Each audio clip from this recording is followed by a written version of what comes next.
Okay, sorry about that. A little audio difficulties on my end. Good evening, Star Wars players, coming to you live with another exciting episode of Holotheatre. As normal, I'm Dan Tartaglione, better known as D Tartag1. Joining me tonight is the architect of the Texas Mini Worlds, Robbie Hendon. He's my co-host. We got not one but two special guests tonight. Joining us is Kevin Wilson. Kevin recently put together a better version of the Star Wars Collecting Encyclopedia. We're going to talk about that tonight. And then we also have Justin Miyashiro. Him and Robbie got together, and they're going to do like a little special segment where they talk about rules, TDing, and stuff like that. So, yeah, it's going to be a lot. It's going to be an exciting episode. We got a lot to talk about. So, let's get started with Kevin. So, Kevin, I just alluded to this in the opening. You recently released a new Star Wars Collecting Encyclopedia. Is that correct? Yeah, correct. So I just came out Monday, I guess, was the day it got released. But I reached out actually over the summer to Scott and Chris Kelly, who had done the first two editions there, and sort of shared what I had done to see if there was any interest in potentially publishing what I had worked on. And okay. One thing sort of led to another. We've been working on it for the last couple months, just adding stuff here and there, and it culminated with the release on Monday. Okay, so I'm actually going to show the players and and everybody who is watching what exactly this is. So let me bring this up. So as you can see, it is essentially that. It's the Encyclopedia of Star Wars Collecting. So did you design this, the look of it and everything? Yeah, basically started from scratch. Honestly, had always really liked all the information that had been in the previous editions, and I knew there was things that different community members had sort of posted on the forums to add, and some additional info and pictures that I always sort of thought would be great to include, and sort of started just as an attempt to document sort of my own collection and some of the things that I had in it that were above and beyond, and then it just was like, you know what, this is expanding to the point that it's something I should share. So yeah, but to your question, from a design standpoint, sort of just started with the first set, and there's so much common information between the different sets, but then obviously a lot of differences as you get, especially into some of the later sets, and wanted just sort of a standard format that sort of capture that the data for each one, but still, share some of the mains. For instance, the card images that typically weren't in the old one, and just tried to spruce it up with sort of color coding that corresponded to the different booster pack color schemes that Decipher had used. So yeah, and as you can see on the screen right now, we have what you did for the premiere set, and I love this. It shows you how many cards are in the set, what kind of the distribution. I like that. It tells you what you can get in the pack, and it just shows you examples of the mains. Like, what also shows you where the rare is, which is very important for Star Wars packs, because you didn't always know where the rare was, and I just noticed it goes on the premiere one. It has the 4 uncommon, 1 rare, which is where your rare was, and then you had 10 commons. So if you open a pack, you can look in this encyclopedia and know exactly which rare you got and where it was. Yeah, and I love the that you included a card list showing what the rarity is. You have the check boxes to say, oh well, if I have do I have a Luke Skywalker? You can check the box saying yes, you do. And absolutely. And I know there's been a lot of back and forth on the forum as far as sort of a complete sort of card list, and tried to really capture that through the different sets. I mean, obviously you got your main cards in each set, but you tended to have a misprint here or there, and some add-ons. So really tried to give a full checklist to sort of the collecting folk especially. And as you can see on the screen, you might not be able to see it, but this thing is big. So if you want to print it out, you can, but you're going to be printing out for single-sided. It's going to be 129 pages. So this is a lot of stuff, a lot of detail. Yeah, no, it's very in depth. I mean, it's not even just just collector information about the sets. I mean, it was including all the stuff that most people wouldn't even know about. So the Easter eggs, the uncut sheets.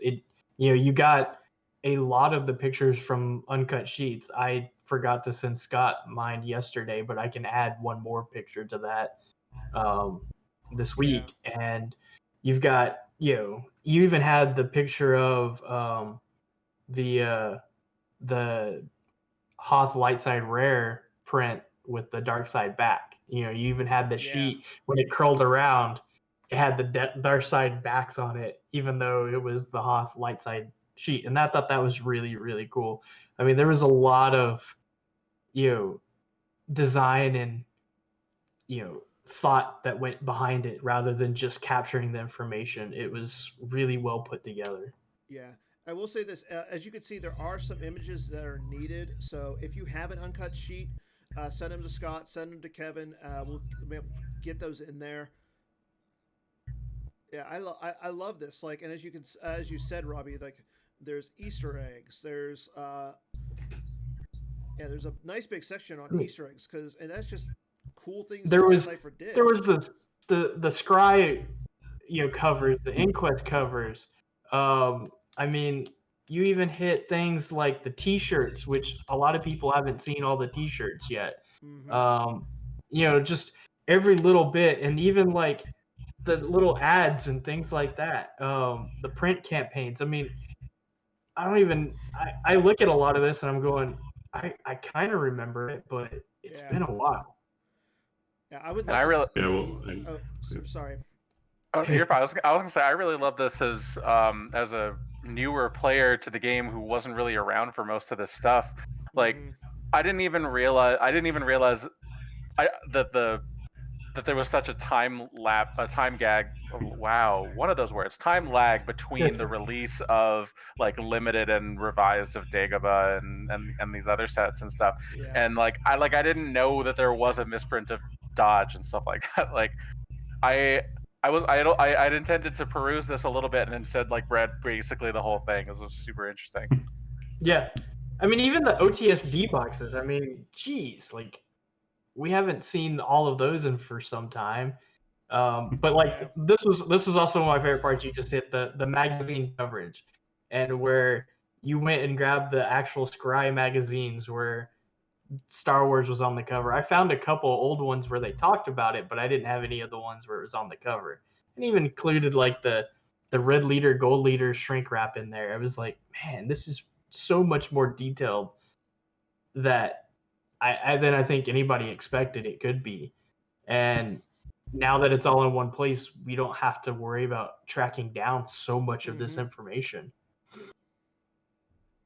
Yeah, no, that's just it. I mean, a lot of this information is stuff that's been shared over the years in the forums and different places, but it was something I found myself, constantly you try to track something down, you knew you had seen it before, and it was just, there was no common real repository for it. So hopefully this serves to sort of be that definitive guide, and as additional things come out, we'll add it to it, and it should stay just that and really document the history of the game.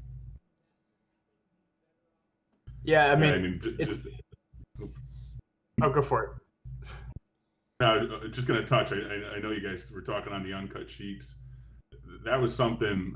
I mean, I never really got into collecting many of those myself, but they always intrigue me. And you see them come up from time to time, either on eBay or on the forums and different things. And it was like the Card Rebels guy or Black Book there had talked about some of the mapping and the different sets, and there's a pretty good listing in there, but even some holes on especially the later sets like Thief Palace and Reflections 3 where there just wasn't data available. But it's amazing how you start seeing this stuff and it comes out, and a lot of times the pictures online were, a little bit grainy and tough to make out. So actually, on those uncut sheets, had gone through and basically recreated each one of those digitally with the digital images. So I know in the guide itself, they're good enough that you can at least make out what the card is, but we actually have higher resolution versions of them that I'll end up probably sharing with Scott and all. So yeah, I mean, that if you history need, will be there. I have both of the Theed Palace rare sheets, and I have Lightside Coruscant rares. That if you need a high image, I can take a picture of it with my camera and send it. But that'd be great. Yeah, I think it's the light side Theed Palace we're missing at this point. Right. So, yeah.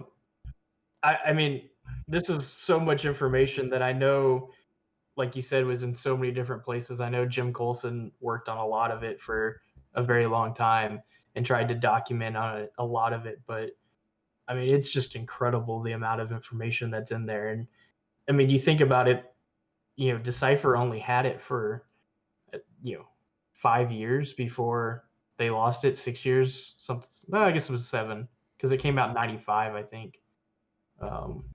So they had it for such a short time, but there's so much information and so much stuff that they put out, like the binders, the duffel bags, the state winner duffel bags versus the Rogue Squadron duffel bags, the state championship binders, the all that other kind of stuff that people didn't really know that Decipher did, instead of giving out trophies or money or things like that.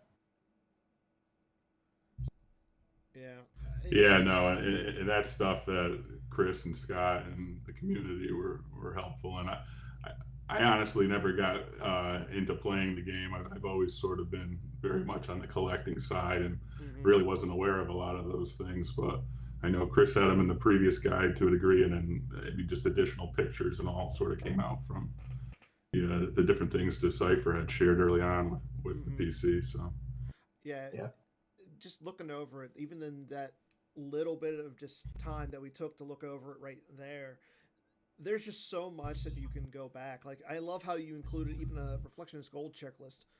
Like, not a lot of people knew about Reflectionist Gold, and seeing just the checklist and seeing what it was, that's just great, especially from, like you said, like the collecting standpoint of the game. Like, I started it as a collector. Like, I wanted to make sure I had at least one of every card, and this is perfect for me. Now I can actually see, oh, well, I have one of every card. Now what's the next thing I want to do? So it's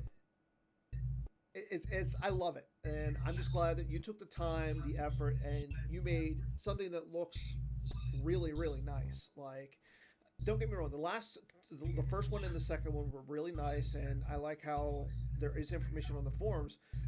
But having this as a document, you can just go online and view it. It's great.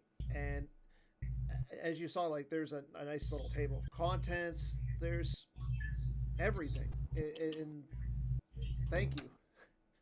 Yeah, thank you. Seriously. Yeah.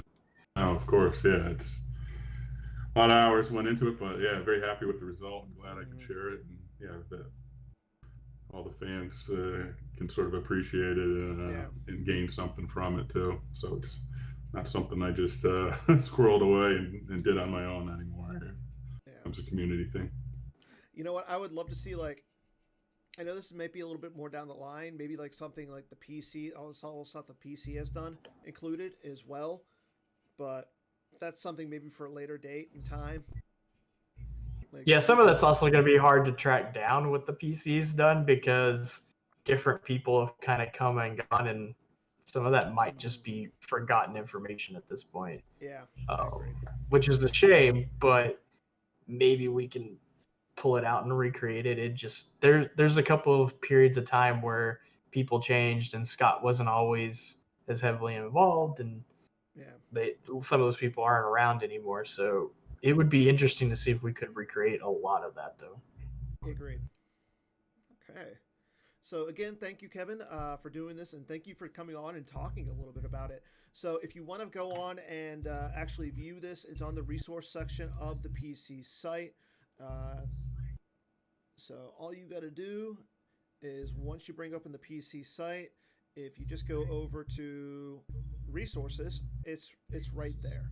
Or you have to just look over here on the right side, bring it down here, and open it this way. So really easy to get to. Really, it's a really nice document, and I love again that you took the time, the energy to create it. And I also want to say thank you for coming on to the show and talking a little bit about it. Like, Yeah, no, of course. Appreciate you guys having me on, and yeah, like you said, I mean, there's a few gaps in it, so hoping the release and some of the publicity here sort of gets people to come out, and if you have those missing uncut sheets or various missing posters or images through it, please share them, and we'd be very happy to include them in an update. Awesome. Okay. Well, we're going to take a little bit of a break here, actually, and we're going to have another excerpt from Kendall Hallman's interview with Jerry Darcy. It's a really long interview. I want to say they talked for about an hour, so we have like another 6 minutes of this. They're talking about just another interesting part of the design aspect. I want to say that they're talking about the Crate Dragon. So we have a 6-minute interview, and then we'll be right back after that. Corn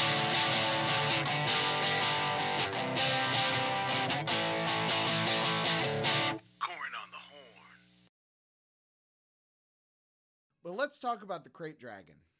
Okay. So first of all, what did you have to work with initially with the Crate Dragon? What was the established lore, and where did you take creative liberties? So what I recall is that this, again, all praise and credit to the West End Games folks. When we were working on the premiere, it was, what on earth are those bones? And the West End Games folks saying those are from a Crate Dragon, and my brain perked up because I'm a huge D&D nerd, and I'm like, dragons, so like, there's dragons in Star Wars, there's dragons in Star Wars. So there was, that became a fascination to me. And then, Obi-Wan Kenobi did a Crate Dragon. How? Yeah, it would scare off the Sand People. Oh yeah, we're making a card of that. Yeah, heck yeah. So the idea got seeded there. And then I remember with special edition, I remember the artists were fantastic. Our artists were amazing. And they, most of the work had been cleaning up the images, because they were still grainy, and we were using actual film, and cleaning up the grain on the film footage, but they were getting more and more, they were growing as artists, and they were doing a lot of not just touch-up work, but occasional, CGI, and so as that was happening, and they were at the very early days of photoshopping and stuff like that, it was sort of like, well, I remember going over and going, I want, I don't remember the moment. Like I said in the post that I wrote, I don't remember the moment of hey, let's make a Crate Dragon. But I do remember wanting to do one, and I remember kind of going over and seeing it gradually come to life. The artist Joe Bolton, just putting it together, and adding stormtroopers running away from it, and that just being like this cool thing of as excited I was that there were dragons in Star Wars at the beginning of working on the CCG. Now I was actually getting to help put a dragon in Star Wars, for realsies, not just the bones, but yeah, so it was just, I remember the desire, and I remember a lot of the result. And yeah, so that was kind of, that's my small part in bringing that thing to life. So. And they and when it finally came out with in the Mandalorian, it looked like the card. Oh my god. Well, I'm seriously, like I said, I cried. I mean, it was, there was that thing that that we had at Decipher had made, and they changed it. It didn't have the arms, Right. But the generalities, like the face, the Lucasfilm people, the Disney folks, they made it their own. They took it and made their version of it, and as they have every right to do. But it was, you could see the evolution from, you could see the basic structure of what we had made, and they had kind of taken it to the next step. Right. And it was, I mean, and you got to realize, like, I haven't gotten to touch the Star Wars universe for since 2000, and in my bones I still miss it, and every now and then I would see things where a character I had named or a character I'd done some background lore for would pop up in a short story or in a video game or something along those lines, and I'd be like, oh hey, cool, I did that. But this was the coolest thing out there right now in Star Wars, and there's something that so it was like this huge rush of nostalgia and this huge rush of like, oh my gosh, I touched Star Wars again, holy cow. So so that was and as I say, I was but a small part in that link of of chains, but it was really exciting. Yeah, I bet. And it was, I think the key was, because Disney made it their own, but if you knew what a crate dragon was, and you saw that, even though it looked like a worm at first, you knew that was a crate dragon. Yeah. And I think that was really the key there. I've seen a bunch of articles, not a bunch of I've seen an article, and someone told me there's another one where they reference the Star Wars CCG and and they show the images of, here's where that crate dragon thing came from. Yeah. It was this crazy old game that only nerds played back in the 90s, and they did a thing, some obscure group in Virginia, and anyway, now that's how it led to this. And I'm like, thanks, sure.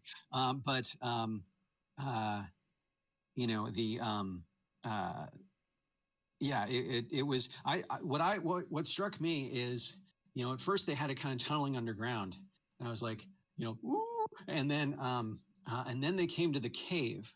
And we saw the Tusken Raider approaching the cave, and I was immediately thinking, the crate dragon howl, like, oh yeah, the Tusken Raiders would be very aware of this kind of creature. Right. It was like that kind of link, and then, but then just the image of the cave. I swear there was a shot of the cave that take the crate dragon out of it from the image in the card. The cave felt so similar to the cave that was on the card. And so I was like, yeah, oh, the crate dragon's in a cave, yeah. And so, it was, there were just a lot of cool, Super Contra. And we are back, everybody. So again, thanks to Kendall for having that interview. Look for more of that interview along the lines. I think it's going to be all audio, so look for that on Kendall's podcast here coming soon. So now we're back. We get to talk to Justin and Robbie. So for those who don't know, if you go onto the PC site, they recently, in the general discussion, posted "Ask at the TD/Judge." So these are the two guys who, as you know, Robbie is the TD for a lot of events. Justin runs a lot of events out in Colorado. Sorry, and these guys just want to have the community come in and say, okay, what can I do as a judge? What can I do as a TD? So they wanted to come on today and just highlight some of the stuff that they're going to talk about. So what made you guys want to do this? I think it was honestly Hayes's Am I the Asshole thread that he posted where he was asking, specific questions and things like that. And it kind of highlighted how much the community just how much of the community is new to events and new to competitive style aspects, and I figured this would really help.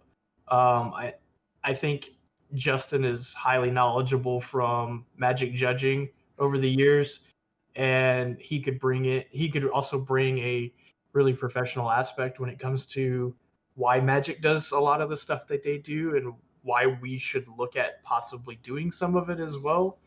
Okay. But mainly, it was just trying to give this back to the community to, help new players and new competitive players understand a lot of what goes on behind the scenes. Yeah, exactly. And I think a lot of that too was coming from a perspective of we have Worlds coming up, and excuse me, and a lot of my impression was that there were a number of players that were going to be playing in Worlds this year that maybe haven't played in an event in a while, or haven't played in a major at all, like in a while, if at all. Right. I know some of the local Colorado guys have been talking about wanting to travel to a major. I know I've traveled to a lot of the live majors for the past year or so. Yeah. But not all of my Colorado guys have been able to do that. But Worlds being online is a great opportunity to play in a major if you haven't yet.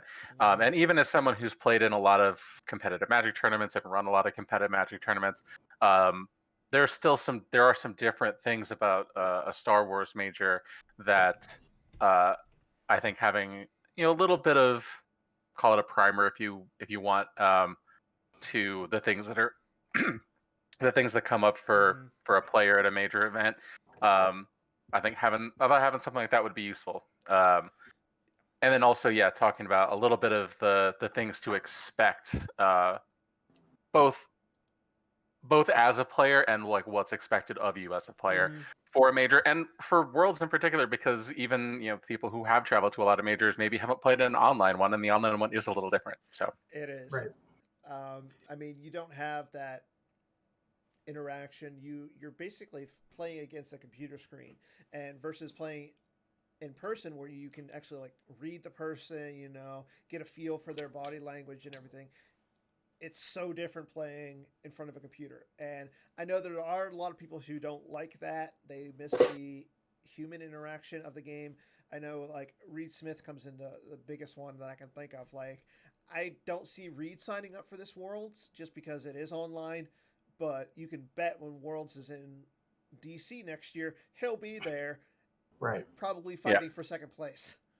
And I mean, honestly, the biggest difference between online versus in real life is online enforces the rules 100%. Yes. You can't deploy multiples of the same character. You can't, initiate things that you can't actually do. It enforces deploying to indoor for the right cost. It enforces moving away for the right cost. Yeah.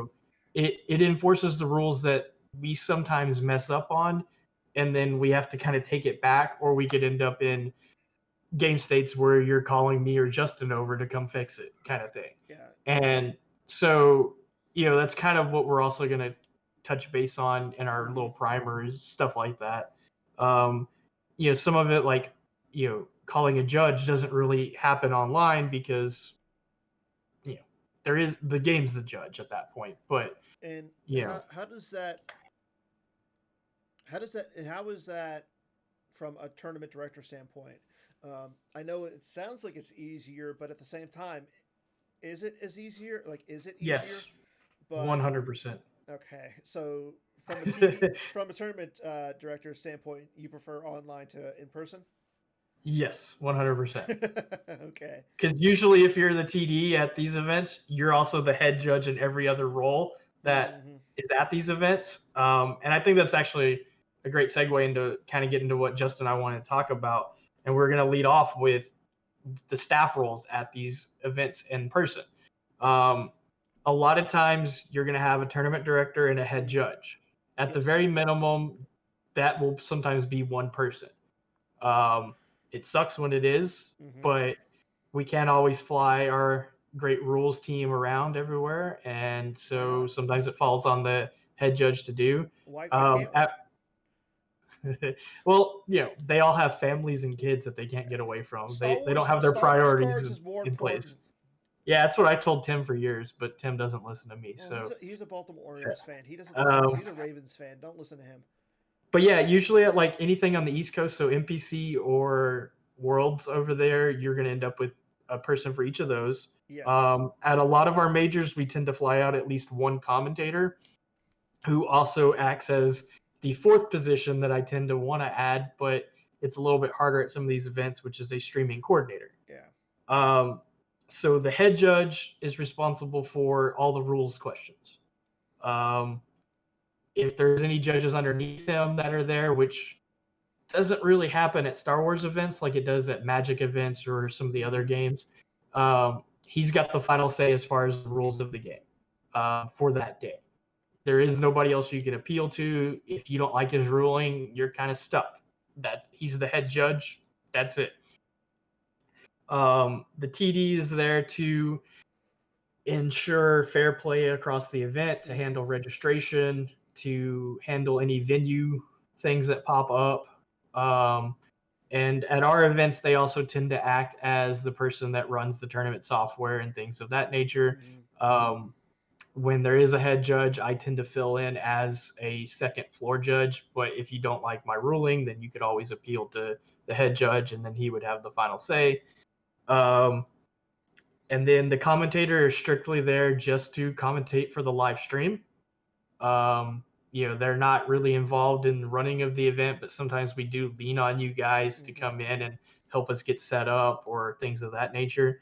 The streaming coordinator, which is really another position I want to add to a lot of these events, is going to be the person that manages the stream. So edits the new information that goes on there, picks out the games, is kind of like the eyes and ears for the players at home when they're watching. He's going to be the eyes and ears on the floor, so he could give updates about what's going on. He can provide statuses for, hey, so-and-so that's in first place at 5-0 going into round 6 just lost, and can kind of give updates on where things are in the tournament that we miss on when you're playing at home that you don't always get.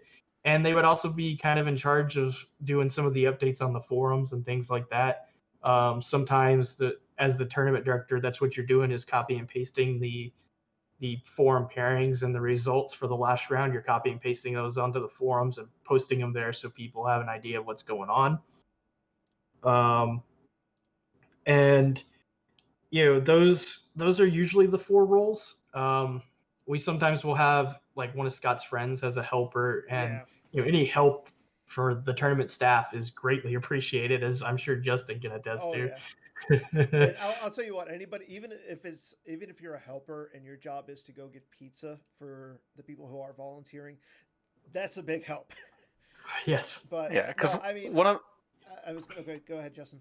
I was going to say because one of the logistical things that people don't really consider too much. I mean, I know there were some great pictures posted from Endor this year of the setup that we had for streaming.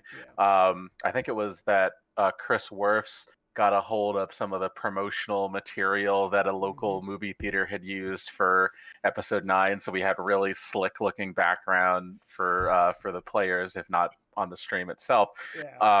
But setting all that stuff up is something that the tournament director or another volunteer has to handle. So without their efforts, then we've just got the tables the way that the hotel has set up the conference room, which is maybe fine, but maybe not as perfect as it could be. And there are a lot of players who will come in and they will help out with the setup, the teardown, and everything, and that's great. But no, I mean, I like the idea of a stream coordinator. Basically, I see them kind of like as a sideline reporter for exactly. And that to me is great. I've been wanting that for a while. We tried that at Worlds a few years ago, but it's kind of hard just because the room itself is pretty loud as the players are playing. So you're going to have that over. The audio might not be the best, but it is something. I kind of like that idea, but again, with people want to play, right? So that's the hardest part about all of these roles is if you're in this role, you don't get to play, and it's it's done to ensure that we're not cheating, that the tournament is run with integrity and has this fairness about it, that these people aren't going to play. They're going to be strictly there to ensure everybody else is playing within the rules and on the same rules. Yeah, So, it's a kind of a two-pronged thing, that like there's an important aspect of accountability and responsibility, that the tournament director is not going to be in contention for making the top cut, so you don't have to worry about, oh, am I gonna get kicked out of the venue if I beat this guy? Like that's not something you have to worry about. Also, I mean, as we've been talking about, there's just way too much to do as the tournament director to also be having to play a game of Star Wars in the middle. I mean, for one thing, at a major event, by rule, the tournament director and judge can't be participating. But even at a smaller local one, I mean, some of the listeners or watchers who have done it can attest. It's hard to run the software, have the tournament go at a reasonable pace, but also be playing your own game. Yeah, I mean, I've done it at the Texas Mini Worlds before we added streaming. Once we added streaming, it all went downhill. I couldn't do everything at the same time. Yeah, it's fine when it works perfectly, but we've had happen at some of our local events where something got entered wrong, and then suddenly it was not run. Suddenly things were not going perfectly, and whenever you have to deal with a problem, that compounds things quite a lot. Yeah, that's true. So here's a question for you guys. So I know Magic does like a test for their judges and everything. Would you be willing to create something like a test, something like the Magic, or the one that has like that Magic does, for players who want to possibly run as a TD? So that way they have a little bit more experience and they have a little bit like of, oh, well, this situation came up. I would like to have like a standardized tournament kind of format and structure, so that way everything is run the same way. Yeah. I don't know if you really need to test for it. I don't feel like our tournaments are that much work. They're that much more difficult than Magic's that we would need the test. And Magic doesn't even run. I mean, I think they used to. I don't think they do anymore. A test for the tournament organizer. No. And the head judges are all, usually guys from the rules team. So I mean, they're on the rules team. You're good. Like, you guys sit there and talk about the rules far more than I ever do. So I don't think it's really necessary there either. I think the big thing is what Justin will probably agree with, is just getting a standardization of how the events are going to be run and how certain things that come up will be handled. Yeah, and I actually think that's a good point to talk about something you said earlier, where the head judge at a tournament is the final say on a rules question, on how cards interact, how this action is going to be done, how this situation is going to be handled, etc.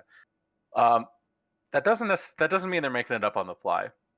Right? The head judge has the rules documents and should have a working enough knowledge of the rules that they know how it's supposed to work anyway. They are giving you the best ruling that they can. Really, what that mostly means is the head judge may have, if they have time, have a discussion with you after if you want to talk about it, but they're not going to let you appeal and make your case for 20 minutes about why you should be allowed to go back and forth strain or not. Like, once they made their ruling, they're doing that, and the tournament's moving on. And so I will also say, with our game, there is a binder that they send out to every event, and I'm glad they do, because when I've been having to be the head judge, the binder is very helpful. I'm also given usually people's phone numbers to text, and I'm like, hey, what page is this on in the rule book? So that way, when I have to go rule to these people, I can show them where in the rule book it actually is written. And that way the players can see, this is the rules, this is what you're getting. If you want to argue the rules, now is not the time. You can make time for it afterwards, but this is the rule for this game in this day. If you want to get it changed, you can make an appeal through the forums, and we can talk about it there.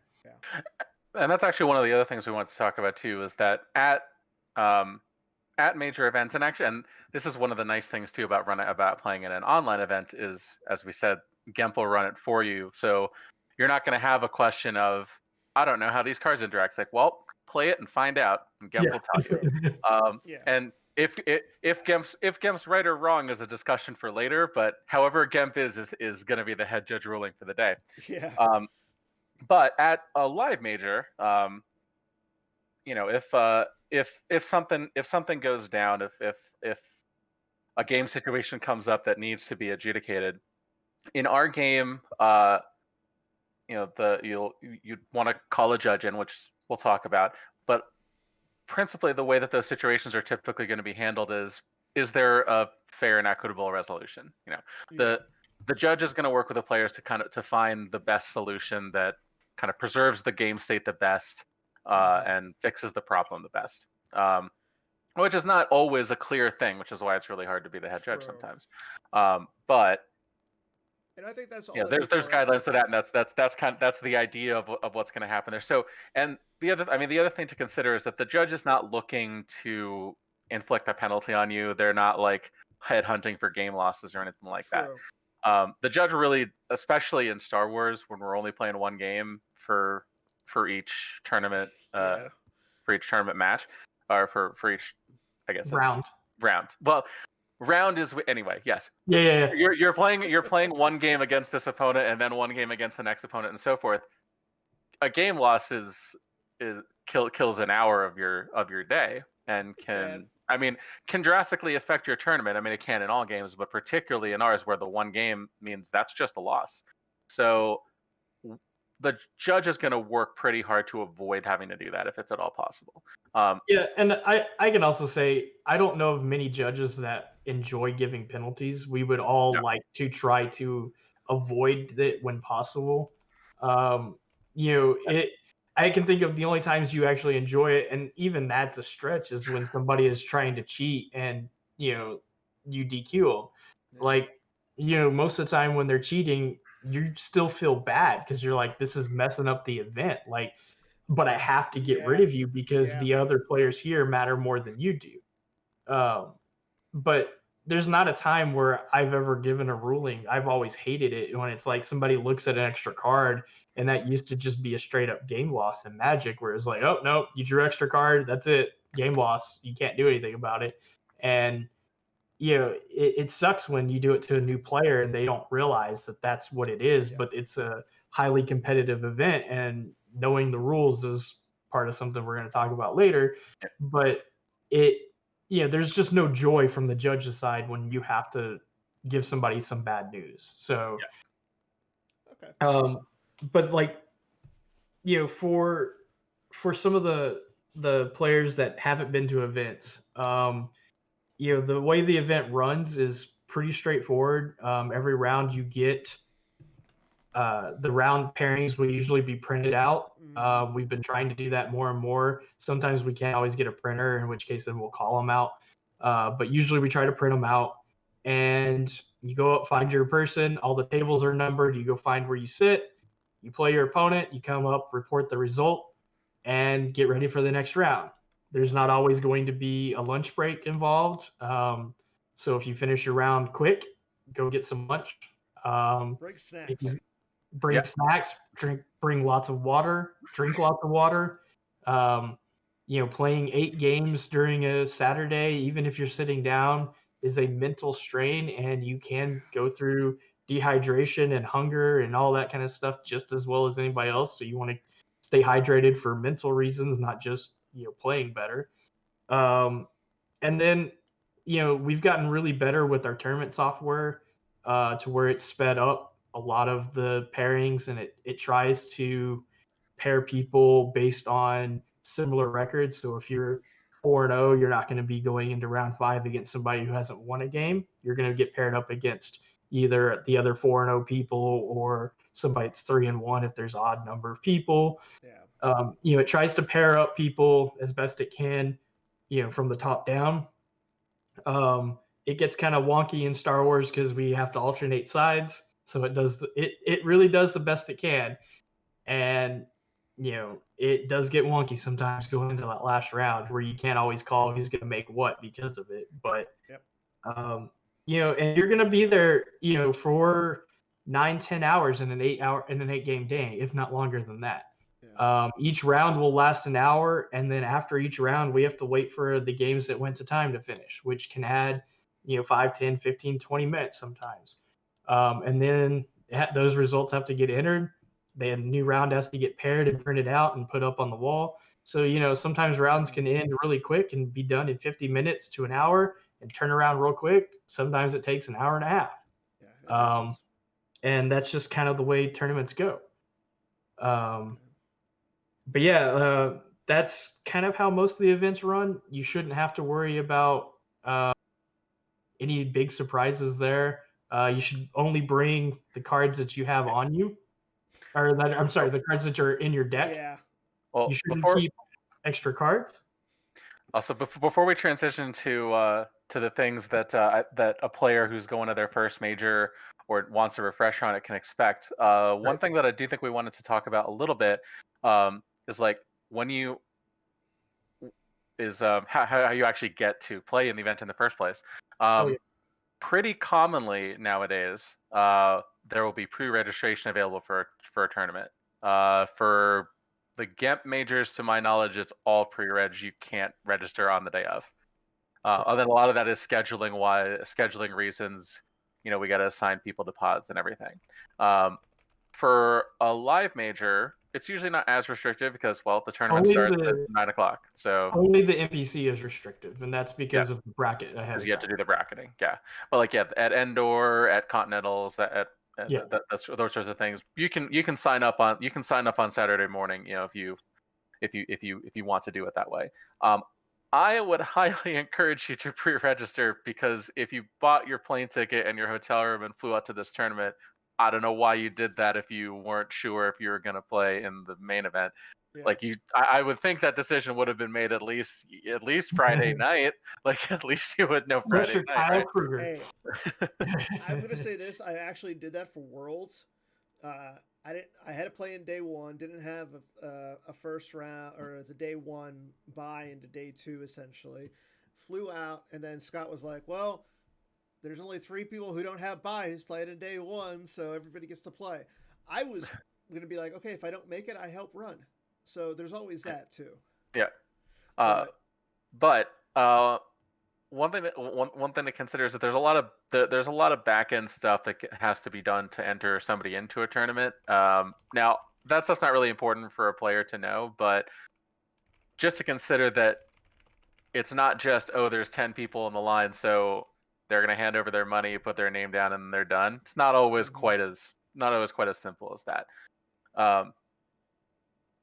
But I think the biggest thing for pre-registration that really matters from a tournament perspective, in my opinion, is just we know how many people to expect. Yeah. So we can have the table set up and everything. I remember Worlds 2016, which will forever be known as Dagobah Worlds for how swampy it was at that hotel. We had, I think, 20 people pre-reg. And I remember me and Gogolin were sitting there setting up tables on Thursday, and we're trying to guess how many tables to lay out. And I was like, I think we should go up to like 32 games. And he's like, you think? And I was like, yeah. He's like, we only have like 20 something registered. And I'm like, I'd rather be safe than sorry. Yeah. We had 64 people sign up on Saturday to play in day 2. Mm-hmm. And we had exactly enough tables where, we just didn't expect it, and we got lucky that we had to go and dig tables out of the hotel to make it happen. So that's a good segue into the next section, which is kind of a quick rundown of the stuff that a player who's going to a major should expect to be ready for, and the things that you as a player should be kind of responsible for going to a thing. Robbie mentioned a big one, which is the cards. Obviously, cards are important. You got to have cards, but don't bring a bunch of extra cards along with your deck. Like, technically, you can put anything you want under your starting effect, but don't. It's a lot easier to just have your deck and the cards that are relevant for it, and then leave the other stuff in the room. It's also worth, and you can do this kind of in advance, to look at what are the current rulings, what are potential interactions that you might have to know how they work. One thing, I think it was for the NPC, there was a bug going on with the Tatooine system, where sometimes the dark side could still draw multiple destinies even though they weren't supposed to be able to. Just being aware of stuff like that is good for your tournament performance, is good to know about things like that. A lot of the stuff to do with the actual cards obviously is only going to be relevant for a live major. Obviously your cards aren't going to be marked on GEMP, whether your foils are marked or your foreign cards, all that stuff. All that stuff is in the tournament rule document, so I definitely just recommend looking at that. It's nice and easy. And if you have any questions about any of your cards, just ask. Find the head judge or the tournament director before the event starts and show it and ask them, is this okay? I'm going to say, I'll also say one thing is, if you're going to be on stream, always make sure, and you want to play with illegal AIs, you bring the extra cards with you, because that's a huge no-no. Well, technically you have to have the extra cards anyway, because the player can at any point in time ask you to swap them out, and if you can't, you are not allowed to play with that card. Now, actually, I think the bigger thing there, though, and the thing with the illegal cards is make sure that you have the right backing cards for all your virtual cards. Like, at your kitchen table, nobody cares if you are backing, Mithrandir with a rebel trooper or something, or like a stormtrooper. But at a tournament, you got to make sure you have the right card behind it. Like, it's moderately annoying maybe if you hadn't been paying attention to it, but it's part of the rules. You got to do it. Make sure you do it. That's it's kind of just as simple as that. Sorry, go ahead, Dan. I was going to say, well, I mean, you guys are giving out a lot of information, and honestly, like, I know there's a lot to go over tonight. I will say the more information that you post in the forums and everything is the better. So if you are watching and you do have questions for these guys, just reach out to them on Slack, reach out to them on the forums. That's the best thing. The big thing is, if you have questions at this point, ask. We have there are tournament resources on the PC site, and so I'll actually show everybody where those are. Yeah, while Dan's pulling that up, one of the other things for new players that is really hard for live events versus online is when to call a judge, why to call a judge, how to call a judge. This is something that Justin and I've seen in every game we've played. Don't feel bad if you have to call a judge. Don't act like you're apologizing to your opponent. Don't act like you're trying to call your opponent a cheater or anything like that. You're calling a judge because a situation has come up which you don't know how to handle. That's what we're there for. Call us over, ask us the questions. We'll give you the answers as best we can. We can't tell you how to play the cards, but we can tell you information, about the cards. Like you can't say, should I barrier this character? You can ask, can I barrier this character? And we'll tell you, well, if you do this, yes, you can barrier him. We can't tell you how to play your cards, like when you should play them and stuff like that. But we will tell you how to properly play the cards legally within the rules. Yeah, we can't tell you the strategy, but we can tell you how. We can tell you what will happen. We can tell you how the cards will work. And the big thing with that is, the speech that I always gave when I was judging Magic tournaments at the beginning, at the beginning of the tournament, was, your opponent doesn't have your best interest at heart. So don't ask your opponent a rules question. Like, you can if you want to and you trust them, that's fine. But I was going to say that actually happens a lot in Star Wars because we all play together. We're such a great community that we don't tend to cheat each other. But if you do have a question, don't hesitate to call. Ask a judge. I actually had a great one at Continentals that got the TD and the rules guy on site and the head. Like, everybody was talking about it. Was, if you react a deploy with Lobot V and I cancel the react and you sense it back and you draw the character that you were trying to deploy as your react with Lobot, what happens? That took a little bit to answer, and it didn't even come up anyway, which was the best part. But I mean, those sorts of things, when you just don't know, call a judge. That's absolutely what the judge is there for. And I think the other important thing too, and as I said, like in this community, I'm not really worried about my opponent trying to cheat. But the other thing is, if you are at all feeling leery about what's going on, you're not sure about what's going on, call a judge. Because the other important thing to note is that in our game, the judge is there to help, but the judge can't help unless you ask. You're right. In most scenarios, in most situations, there are exceptions, but in most situations, the judge and the tournament director they're going to be hands off on the actual games. So if you have something that comes up that you think needs a judge attention, bring it to a judge's attention, because otherwise they're not going to be able to intervene. And I mean, we've seen this happen even on stream. When both players are not aware that something has been played incorrectly, if neither of them calls for a judge, it's going to have to stand. And that's the other thing is, and this is kind of important no matter what, I mean, it's not going to be as relevant for Worlds since it's online, but make sure to pay attention to the game state, do things correctly, pay attention to your opponent's cards. It's really important, and the quicker that you catch it, the less damaging it's going to be. So, right. So the last player responsibility we got is deck lists. These are really important for you to fill out legibly and to fill out correctly.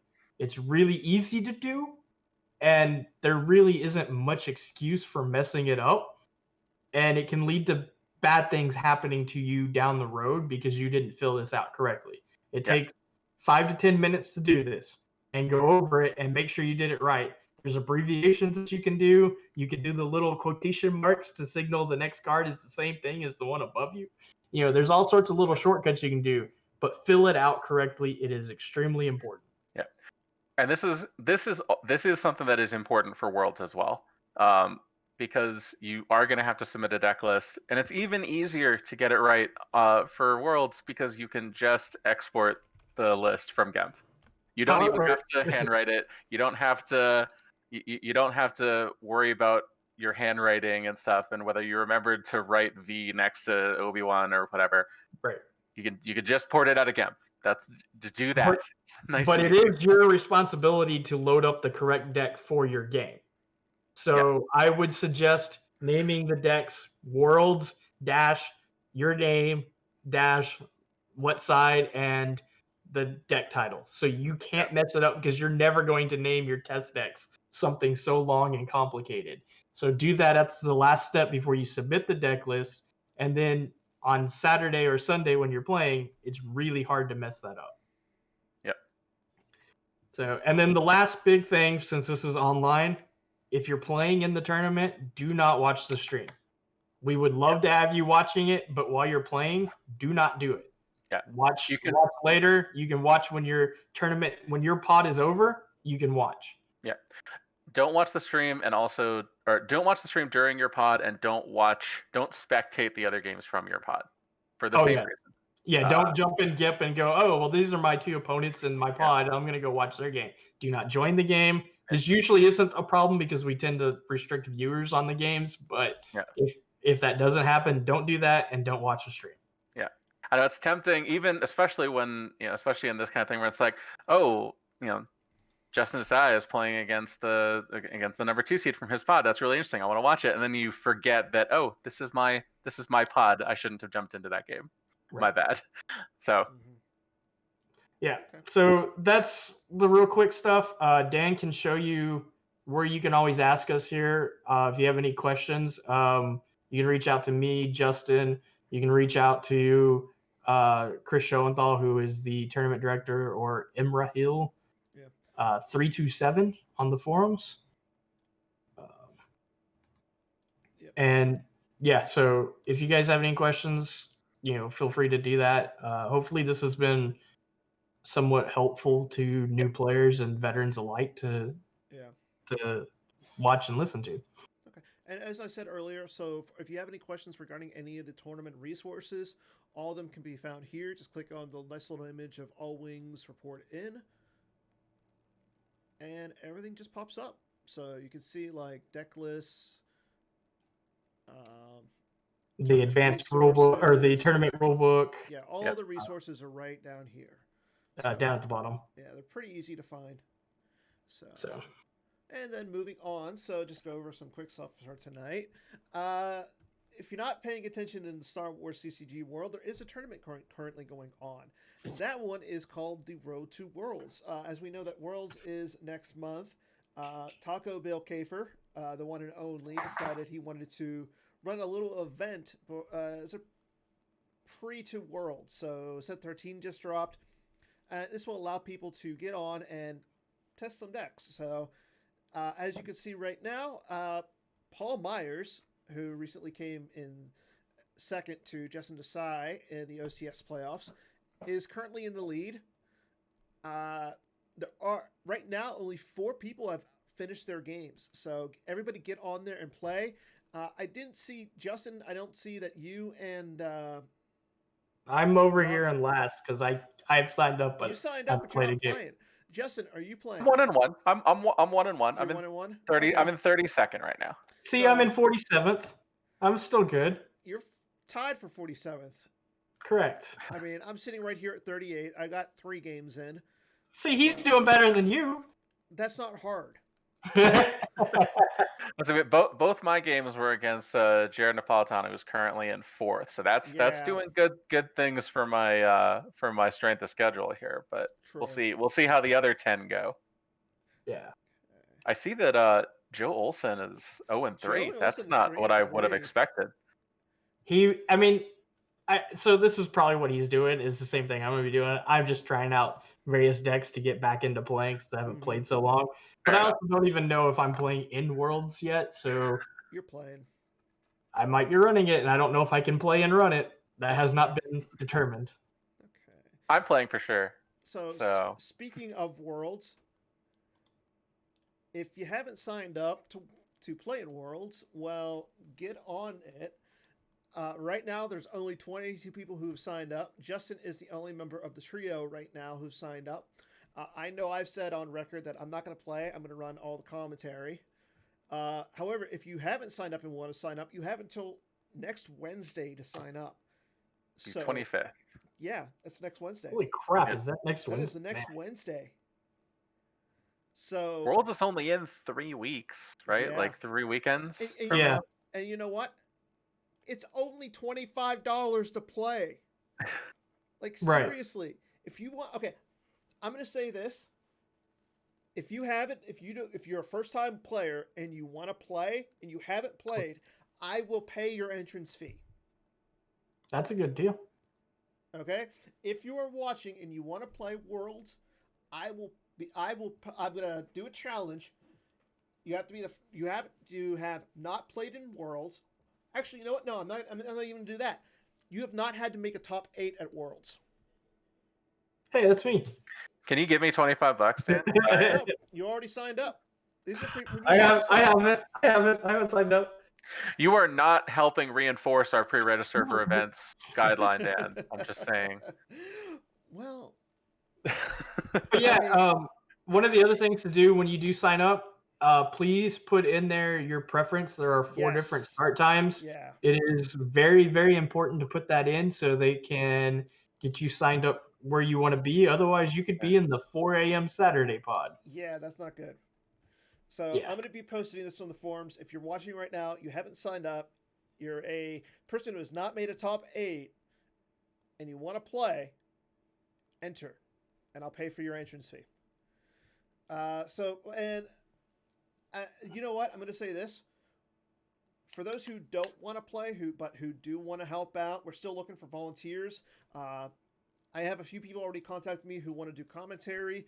You can play and do commentary you can't play and do commentary on your pod. So say if you're playing on Sunday, you can do commentary all day Saturday if you want. Right. So I will also say, whoever completes the deck building challenge this week, I will do a raffle for, and I will pay your entry fee.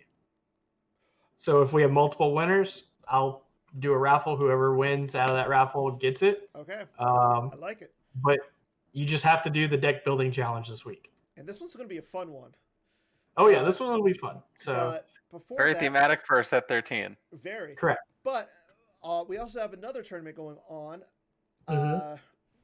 Drew Coffee Pass. I don't want to pronounce his last name. I know I'm going to butcher it. Lichtenstein. Thank you. Wait, huh? I think that's right. I actually just guessed. Wow. Lichtenstein? No, that's not what I was going to say, but I don't have it in front of me to read it. So yeah, neither. Lich. It's close. That's all we got to say. So he is running a tournament this Saturday. It's a 1-day tournament. It's $10 to sign up, but if you notice, he's going to get players back. So he's going to donate and he's going to get people stuff back for Worlds. So join up on this. It's going to be yes. fun. Also, please don't wait till the last minute, as we talked about earlier today. Please sign up early if you want to play and you know you're going to play. Yeah. It's not going to be, if you can't play and you sign up, I'm sure Drew will refund you the $10 if you can't make it. Yeah. Right now, there's only 5 people who have signed up. So get out there, sign up, play. This has me interested because all participants will receive a foil rock. Yeah. I don't know if he means presumably a foil V-slip from set 13, not like just a rock wrapped in tinfoil. I hope. That's what but I will say I was thinking it was going to be the rock. I will say this. There's a special AI that might be coming out for this event. I would not be surprised.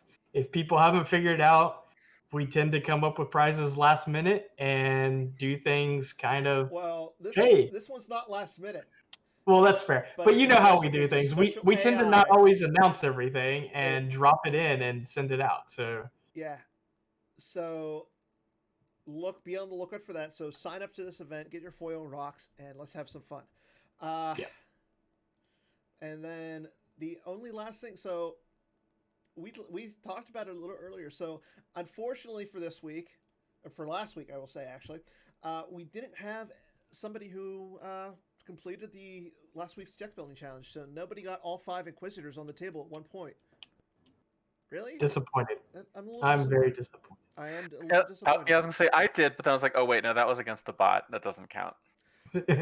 Yeah. That does not. I won that game. Wait, were you playing Queso then? Because it does count if you're playing him.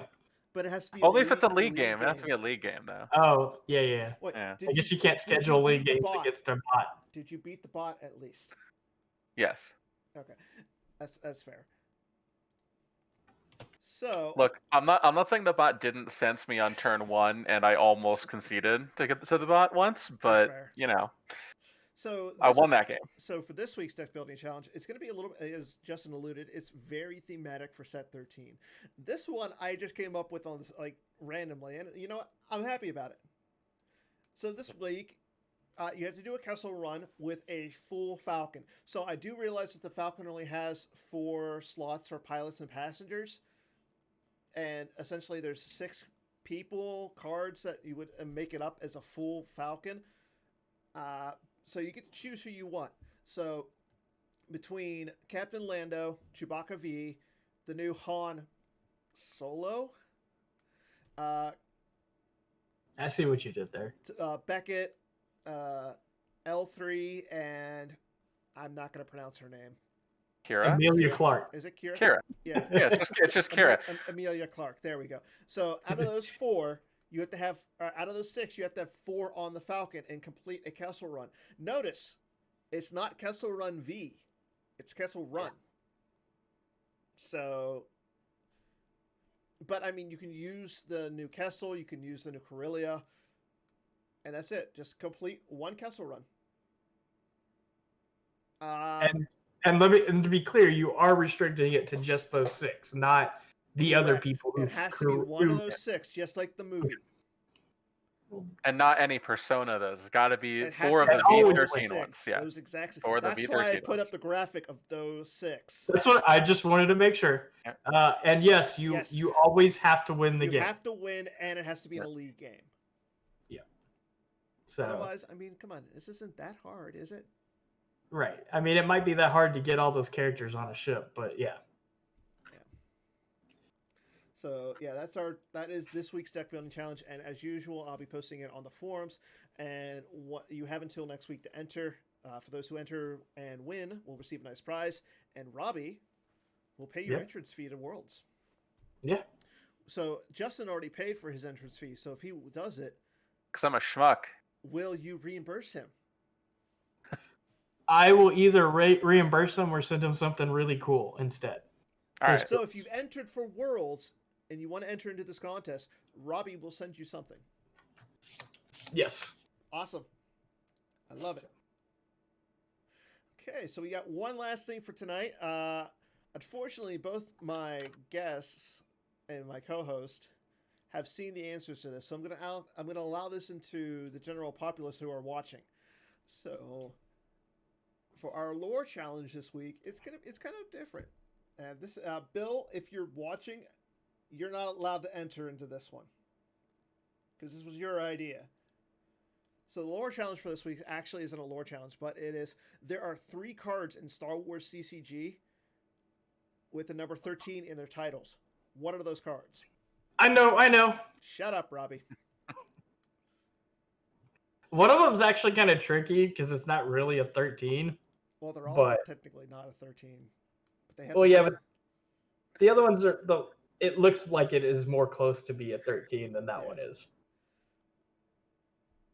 I will give that as a hint because it doesn't really look like a 13 in how we would. So again, the first person to go onto the chat and answer this question gets a prize. Dun, dun, dun, dun, dun, dun. Okay, Robbie, give me a 10-second count, or give me a 30-second countdown. Oh, hold on, let me get it. Let me pull up my timer on Windows. Timer. Well, I don't care if you have to look it up. Get up there. Come on, enter. 30 seconds. I always want to have the timer from Alien for times when that comes up. All right, starting now. 30 seconds. Okay, we got one.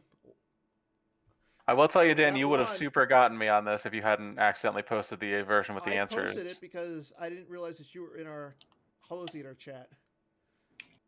We got even though I pinged you to tell you about the top anyway. We got 2. We got 2.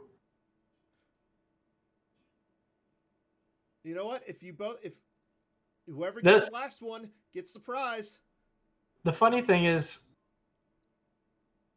I actually did 30 minutes. Oops. we're at 40 seconds now.